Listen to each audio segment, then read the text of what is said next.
So, look, I'll tell you what, we started talking off camera because I really wanted to hear a little bit more about your story and what led you to today coming to your new tailor.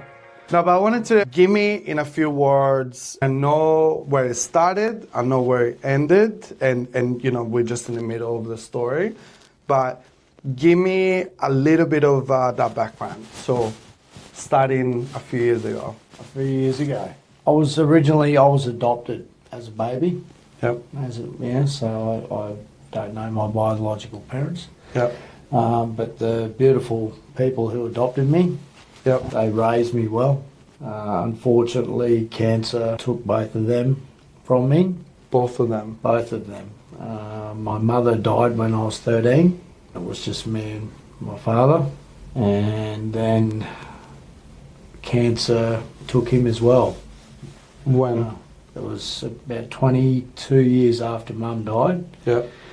So that was tough. And I think that's going through that sort of led to the choices I made to put me into the situation that I was in. Yeah. Yeah. So you reckon so you went into that life after your dad passed away? Yes. Yeah. So then you were there, and what a normal day looked like in that Normal time? day. Do you have a sense of time even? No. Like, get out of bed at like midday. Yeah. Yeah. Go to the shops and buy some beer, maybe something to eat, come back, just do nothing really. Yeah. Yeah. And what were you doing to survive? What were you doing at that time? Thankfully, I had a couple of old concreters who I've worked for years who would still give me days' works. Yeah, and having no license, they would come and pick me up. Yeah. And they helped me get through. Wow. Yeah. You still in touch with them? Yes. Yeah. Yeah. So I mean, like, this is it's a very dark picture that you just painted. So was there a moment there that something changed for you to make, actually, let's do, instead of the changing, tell me what is your life today? My life today. Tell me, like, paint a picture of a day today. A day today in my life, yeah? Yeah. Okay. Get up in the morning. Yeah. Always, I got a smile on my face. Yeah.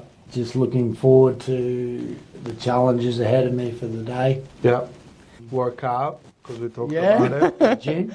Gym. Pump the weights. Pump the weights. Yeah, you told me about it. Eating healthy. Yeah. You're running your own company. Yes, that's very exciting. And you are now the example for 4 men out there that are working with you. Yes. Yeah. And I did say before, having good help behind you goes a long way. Yeah. Yeah. There's two so polar opposite pictures. So what happened in the middle there? For everyone, this is Jaclyn Marquis. Hello. Is that how you spell it? Yes. Good. So I met her and she helped me change everything. Just the way that I look and approach life. Yeah. Yeah. So she met you when you were still an addict? Yes. Wow. Okay. Yeah. So you met then, and then you started making changes, personally and in business. Yes, both. Okay. Yeah. So that was 3 years ago. Jacqueline, tell me a little bit about this passage. So, like, how'd you guys meet? Well, we'd met at an event in Brisbane through mutual friends, and I had come across William, and I knew what was coming in the next 3 to 5 years with my current projects. And I asked William what he did, and he's like, oh, I'm a concreter. And I was like, oh, that's really good. Like, you've got so much ahead of you. You've got so many opportunities. He's like, nah. And I'm like, well, what are you talking about? What do you want to do? And he's like, I don't know. I was like, well, and I could tell that he was kind of from the school of hard knocks, and that perhaps he just, needed an opportunity to open up for him to kind of, take that. And I was like, have you ever thought about having your own concrete company? I was like, mate, because this shit's This gonna is get, the- this is gonna like, it's gonna go off. Like infrastructure is like a massive opportunity. And he's like, yeah, but I don't know. And I was like, look, here's the thing. I would really like to work with you, but like when you're ready. So we didn't kind of speak to each other or run into again for like another 3 months. And I have some pretty, clear boundaries on expectations of kind of how to do business and things like that. And so we ran into each other again, and I was like, look, there's this opportunity coming up. I'd really, really like to give you that opportunity. Would you consider having your own business, and we'll build a pathway to get to there? So he's like, sure. And I'm like, he's like, what's the first step? I'm like, get yourself clean, get yourself motivated, and get your driver's license. Yeah. So within, I think it was like 4 weeks, you had your driver's license back. Actually cleaned up just like that. Yeah. And I was like, oh, this is too good to be true. And then I was like, okay, so still a little bit of alcohol, but, not, doing Nothing. no crazy shit. No. Yeah. And then I was like, okay, pathway to your independence is learning how to communicate. So I did a sponsorship program and offered William a sponsorship to learn how to communicate through Toastmasters. So he started attending that, and he stopped, got a 6-pack of beer and took him to the first meeting. But you were really, really supported by people who kind of really interested in his story. William has an impeccable way of creating stories and presenting who he is through storytelling. So that was really good for your confidence, I think. Yeah. I mean, tell me about that. I mean, that mindset of meeting people that don't know what's ahead of them or what could be, right? Yeah. Because we were talking just before about ceilings, right? Yeah. So when I grew up growing up in Italy, humble beginnings, my family, my dad is a white collar, like working in a bank. Mother, just a stay-at-home mom. And so the only reality that I've seen of success was working for somebody or for a company and having a 9-to-5. That was like my vision of success. Yeah. So in Italy, I did, I was an accountant and I did it like 9-to-5 and stable job, stable everything. But that was my ceiling, and in my own opinion, like the definition of success. So going to the Chamber of Commerce and, wearing my nice suits and, just thinking that I made it, right? Yeah. I was in Florence 15 years ago.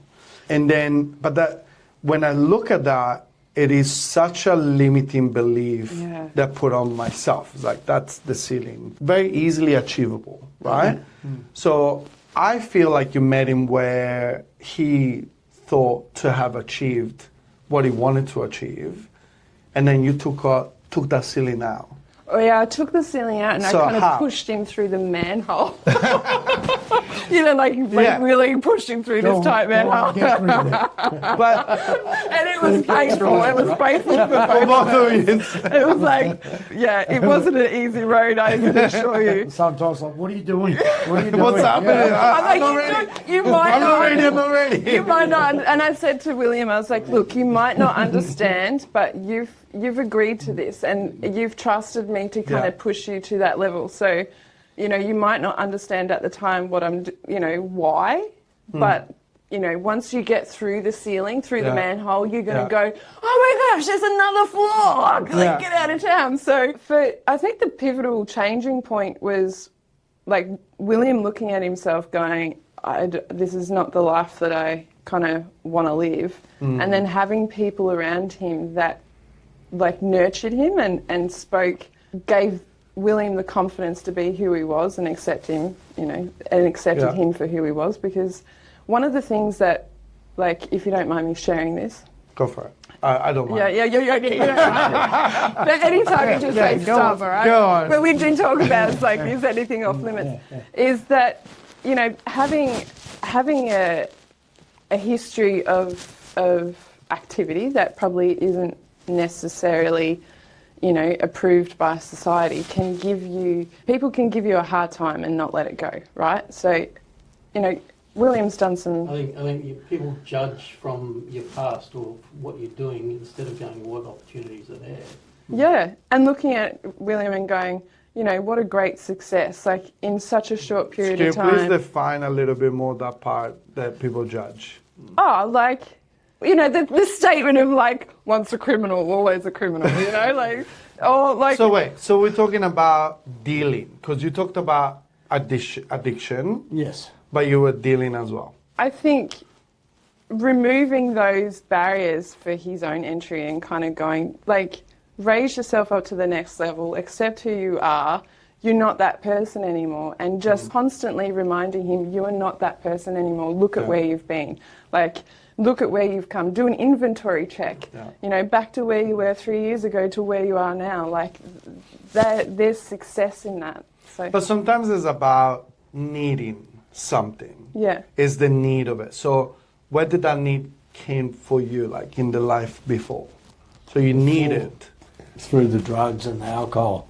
I think it would help switch off. It was an escape. Yeah, switch off everything else. But from a business perspective, right? Like from the living day to day, was that an easy way to make a life out of it, for example, or not? Because I don't know. An easy way. To make money? Making this, you know, I'll have to be honest, it's not easy. Not easy. No. And that's what I want to get across. That it's not easy, and you chose to do it. Yeah. But nothing is easy. No, it's not, because I enjoy the challenge. Yeah. Yeah. But beside the challenge, is like nothing is easy, and that's probably all you could see in the future, or you could think of, and that was the path. And then somebody like Jack, like, or somebody in general, like, shows you another path, and then you say That's right. that you didn't know it existed.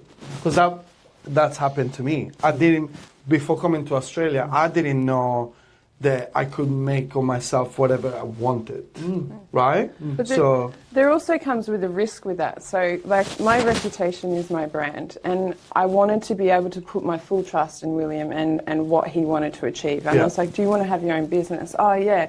He's like, I'm really good at leadership. I'd like to lead a team. I was like, great. Well, let's build you up to the point where you are leading a team.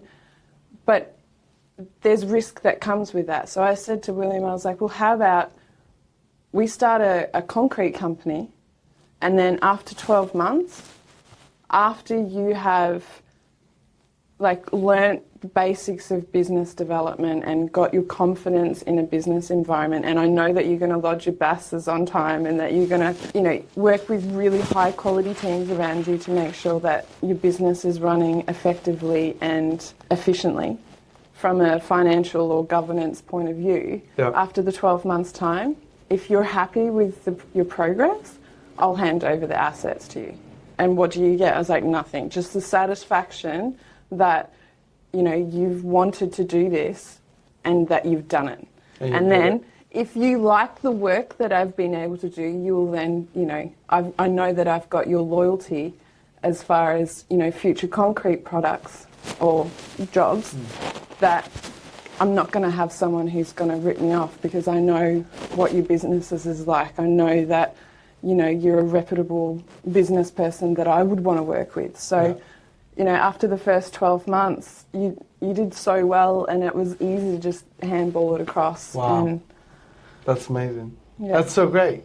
So this is like literally the things that you achieve by, one, knowing that there's no ceiling on top of you, right? And two, believing in yourself. You told me about one of the big things is believing in yourself. Exactly. But whenever you hear it, like you hear a lot of like all of these videos, like believe in yourself, you don't know what it is. And I promise, because I remember being a young entrepreneur and said, but what do you mean believe in myself? This is my definition of believing in myself. Every stage of this business that I have today, I would say I wanted to quit once a month. Once a month, but serious quit. But like, no, that's it. Like, I don't think I can do it. I don't think I'm the person. This is what I would say to myself. I don't think I'm the person meant to have a business. Because it's so hard, right? So every step of the way, and I remember like this is like my amazing supporter all for my life is my wife, Angela. And she would tell me, like she would look at me into my eyes and she's like, can you honestly say that you're giving it all? Can you honestly say that you put everything on the table? And my answer will be like, Straight away, probably right not. there. Probably You not. think about it. You think about it, I would say no, I don't think so. And then she'll be like, okay, go again, you know? So I think, so that would be that's my definition of believing in myself. What's your definition? Definition of believing in yourself. We were just talking before, Les, you asked me about the scar on my head. I replied it's one of the most pivotal points in my life where I think things started turning around. I fell 6 metres, landed on my head, fractured skull, brain was bleeding, fractured neck, broken back. I was in a coma on life support for a few weeks. Woke up 5 weeks after it and they told me I could spend the rest of my life in a wheelchair. I sort of sat on that for a few days and then the specialist came in. He'd just been out playing golf. I've played golf my whole life. Yeah. And I asked him, will I ever be able to swing a golf club again? And he looked at me and said, well, that's up to you, mate. So I made the choice that I wasn't just going to lay there. I had to learn how to walk again. Mm. And after another 2 months in hospital, I walked out of the hospital. You know what? You believing in yourself, either you can just lay there and go, This is life, this that's happened to me. Yeah. But is it just believing in yourself? Like, you know, there's times where just believing in yourself is enough. But you look at the quality of workmanship that you deliver in your concrete jobs and the quality of workmanship that you deliver in your threads and in business. Mm. Is it just believing in yourself coupled with quality?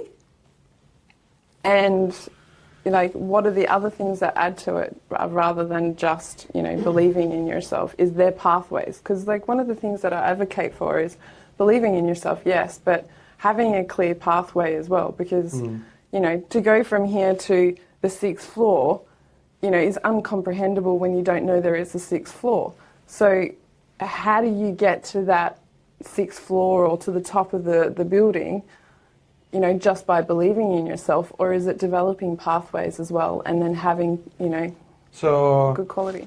How about you tell us how you went from the 0 to the 6 for yourself? Tell me. At our work, you know, what we do, that's one of the big safety issues. Make sure you got a clear pathway Yeah. and there's no accidents. Yeah, No see? incidents. Yeah. So, Jacqueline, no accidents, no incidents, clear pathway from 0 to the 6th floor. How did you do it? I think it started when I was probably around 7. And my parents bought me this massive poster, like pin-up poster. Like everyone had like Boys to Men and 90210. Yeah. I had Indiana Jones. So cool. Yeah. So Indiana Jones was like my childhood pin-up, and I had this massive poster on my wall. Yeah. And then I was introduced to Eliza, which was the Apple computer where you could kind of talk to this chatbot and it would like respond to you. So kind of, you know, hunting and finding treasures, and then computer technology was kind of like part of my fundamentals of my childhood. That built pathways of me kind of looking at life as an adventure and going, all right, you've got, you know, those books that you have if you go to page 3. Yeah. Make you a journey. I remember that. What, Mel?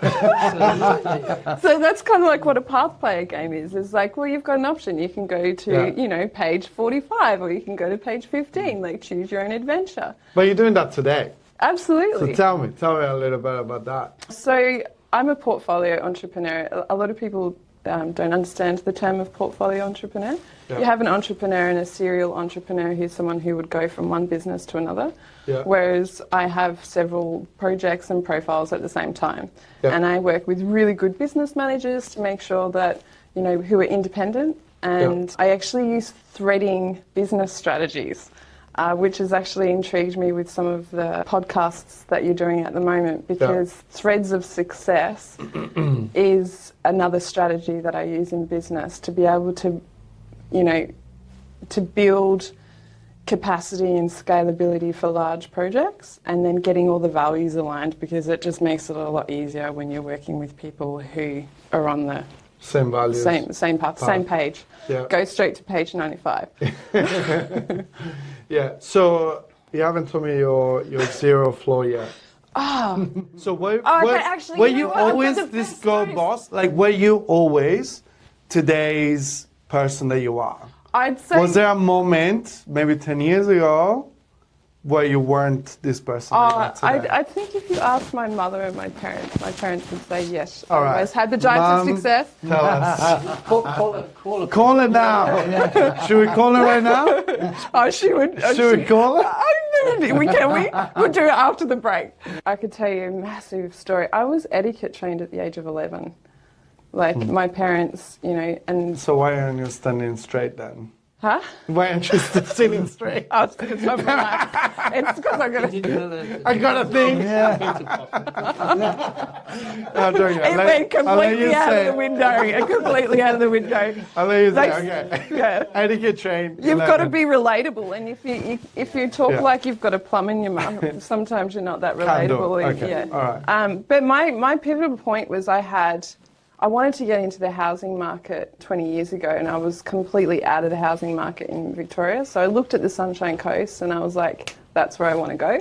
Okay. So I bought a property up on the Sunshine Coast and used the first home owners grant to kind of leverage into getting into better value in real estate. And then when I bought my first home after my first property, I had $10, and I really want to renovate this house. So I went and got a $10 credit card. Yeah.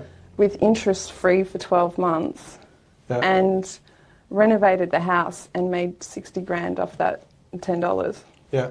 Yeah. And so then I was like, well, this is fun, this is cool. So I just kept rinse and repeating and using compounding interest. And so I've been in property investment and business development for 12 years.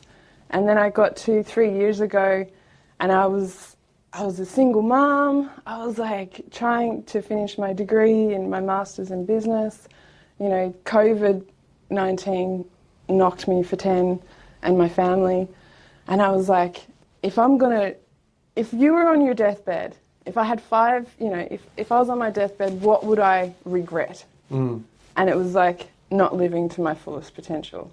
So I cleared my desk and I was like, right, I'm going to commercialize my brain and my IP. So I set a business to actually start commercializing my intellect.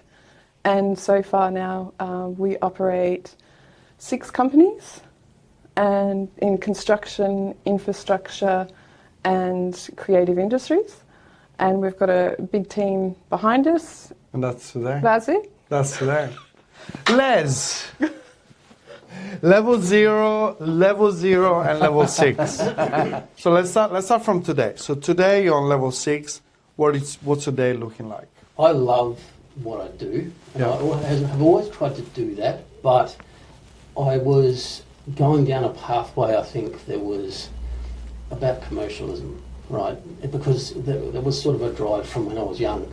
My parents were entrepreneurs, but they weren't really successful. It was like this ceiling that you're talking about. They wanted to be in business. My father, read all the time, and he was really interested in business, but there were some keys that were missing. We'll come back to that later. But my 0 point is, I guess I was working for myself. I've always been in the building industry as well.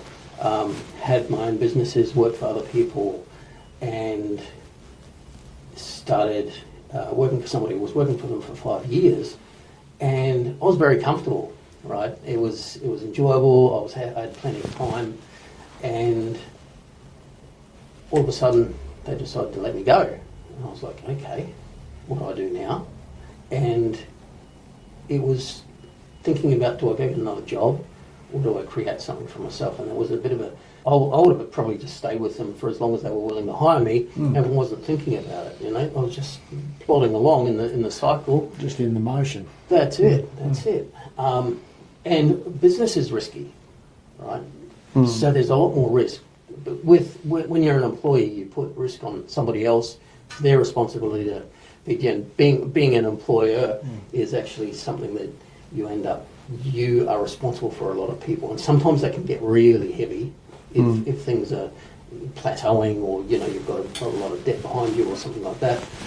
But that was a pivotal moment for me to go, what direction am I going to go? Right? I've had businesses, and then I went, okay, if I'm going to be a businessman, I've got to study business, because I've struggled in the past with just getting to that same point as my parents, I guess. And I've learned from that, but not the other skills, and there's a whole lot of other skills in business. So can I ask you, sorry to interrupt, so can you tell me, what was the mindset that kept you locked into working for somebody? Wake up in the morning, go to work, and it wasn't, when I say comfort, it wasn't, hey, this is a great job, I enjoyed it, but it was just not having to, it was a comfort zone where I knew what was going to happen. I knew that next week the pay would be there. I knew that there was consistency. But it wasn't challenging, and it was security, right? You knew somebody else was providing for you, whereas in business, you've got to be the driver. Yeah. And that's what keeps a lot of people from going out and taking that step into business. So what were the questions that took you out of that state then? Where do I want to be? Where do I want to be? How do I want to shape my life? Because is the biggest thing, and I think there's been a bit of conversation around this, but I think there's one, belief in yourself, and for me that's, I've got this, whatever happens, I know I can learn, or I can go to somebody, or I can figure it out. Right? I'm willing to take on the challenge. The other one is having choice. In a job, you don't have choice, but that also gives you comfort. That gives you boundaries, right? For me, I want choice about owning the direction of my life. And I can pivot and change and address things and make those choices. And that's often the indicator of a good entrepreneur, is they want more choices rather than less, right? And so when you want more choice, and you make those decisions, a good entrepreneur, a good business leader is making decisions all the time. It's not always the best decision, but they make decisions.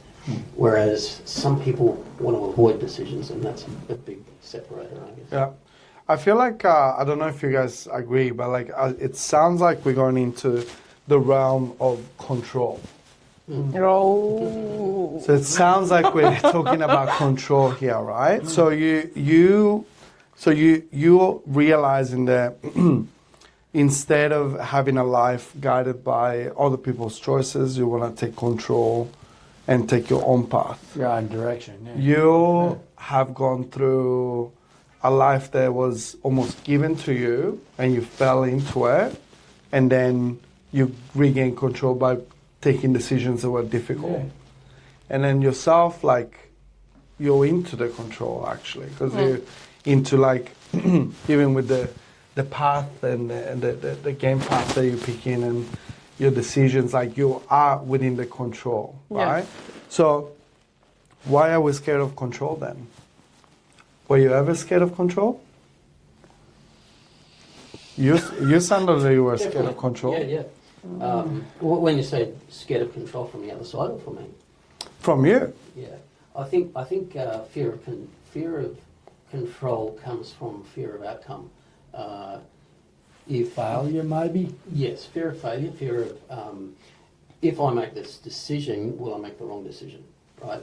And where will that lead me? And like you say, if you're afraid to make that decision instead of just going for it, and knowing that you'll be able to figure it out on the other side, or you'll have advisors that you've got on the other side, then that's what holds you back from that decision, and it will keep you from moving forward and going past the ceiling you were talking about. Well, I'm still scared today. Yeah.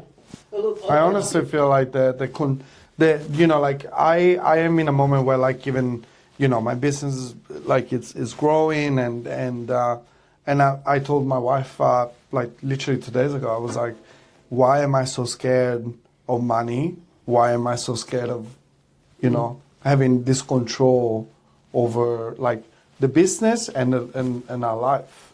Yeah, I have that conversation regularly because I think it's a big thing that holds you back. And I went to Movie World with my daughter yesterday, right? And there's some scary rides. So and she was afraid. It's the same thing. It's fear of the unknown. Fear of the unknown. Because if we don't, once you have a driving and you've been driving for a long time, you don't think about it, right? But think about when you were a learner. Think about when you were first driving, and you had to think about everything, and you were scared about about new experience. Yeah. That's right. You've got to think about putting the clutch on if you're driving manual, and you had to, and you're always thinking about like this with the wheel. Yeah. Now you don't even think about how you when you're driving on a trip, you'll adjust thousands of times unconsciously. So what it is from moving from that point from the unknown into the and then it becomes known, and then you progress. But every new level, level 8. Yeah. Okay, we're going to build to 16. That's going to be somewhere you haven't been before, and there's always going to be fear around that. But it's about understanding that fear and putting things in place and pathways that are going to control and limit the loss. And some of that is having advisors. Some of that is just going, what's the best case scenario? What's the worst case scenario? There's Most one, likely. and then make a decision. Do we do it? Do we not do it? I think, some of the fears of control, like I get from people that I meet, like, through the business, where, like, it's the control over how that I was telling you before, how they get perceived by an unknown person. Yes. Right? Yeah. So yourself, for example, like, the tattoos or whatever, like when you go into like a crowd that don't know you. What's your angry face? Do your angry face like that? Oh, he's already doing the angry face right now. I had to break through the angry face earlier. I said to her, it's just like, on the cartoon, like where the dog. Yeah, believe me, to everyone that's seen, I had to break through before the cameras were on because it was very intimidating. So it's true. It's all right. I'm Italian. You didn't intimidate to that level. But so a lot of people, there's this misconception. This is like my own area where people don't know that they can influence the way people see them, right? So, and this is, I told you even the first time that I met you, I met Les at a networking event, and when I saw him, like he had all of the energy, all of the right attributes, but his business card was wrong. So the way that you were presenting to me, although you had all of the energy and everything, I was like, this guy doesn't know what he's talking about. Correct. This is the truth, right? And it's just because the way that you were like curated, the way that you were presenting like your suit and the shirt and the tie, whatever, I was like, mid-range, maybe good, but mid-range, right? And then, like we worked together and now like, I think even I saw your videos out there and you look different, right? You look and feel different, right? But the idea was, to take control over the way that you present yourself. So then that's not a reason why people don't do business with you. Correct. So people always look for reasons not to do business with you. Yeah. If I have you with your angry face, right? Intimidating. So, like that's the thing, right? Like, and that's the massive difference between the tight polo and the sunglasses and wearing a suit and like a white shirt. It's lovely. I love it. It's so good, right? Like we just met today. So, and sometimes like, I'll tell you two things. One is the control over how you get perceived. And two, it's probably also like your own state, your own energy on how you then feel. And this I saw with you a lot, because obviously like we worked together and I saw you out and you were like crazy. How did that make you feel? Amazing, because there's, like you say, there's a transformation in that, and it's interesting, we were talking about it earlier, about inner confidence and external confidence, how you're perceived, right? So if you've got this perception that other people are seeing you in a certain way, and then it's also about your own inner beliefs.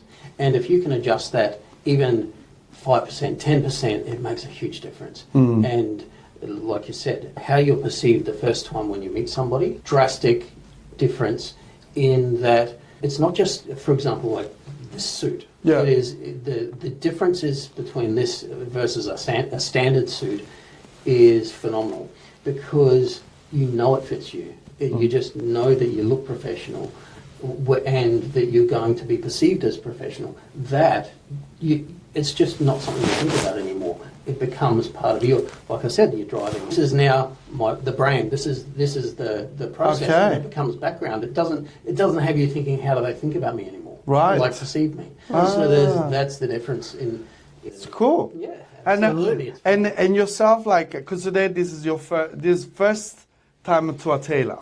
Yes. And you weren't expecting me. You were just a random guy. But let's say, like, how did you feel before and after? What did that change Like into your before energy? walking in here. Yeah. And then now. And then now. And then now.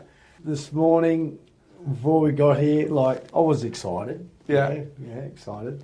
But I just felt, I got me tight shirt on, shorts, and all the rest of it. It was scary. It was scary, man. It was like, Jacqueline, who are you taking? Who are you taking here? And a pink shirt. Yeah. It was great. I did say to him, I was like, I just want to make this really clear. Just so you know. From now on, Bruno is your tailor. So anytime you want to go shopping or you want to cut, if you're like, Call why him, can't I wear message this? him. You have to be Take a Bruno. picture of it. And now after meeting Bruno and look at what I'm wearing now, and I just You feel good? feel great. Yeah, look at that smile. And suits his shiny head. Look at that smile. It's good. Do you feel more confident? Yes. Yeah. It changes the unconscious quickly, and it's phenomenal. So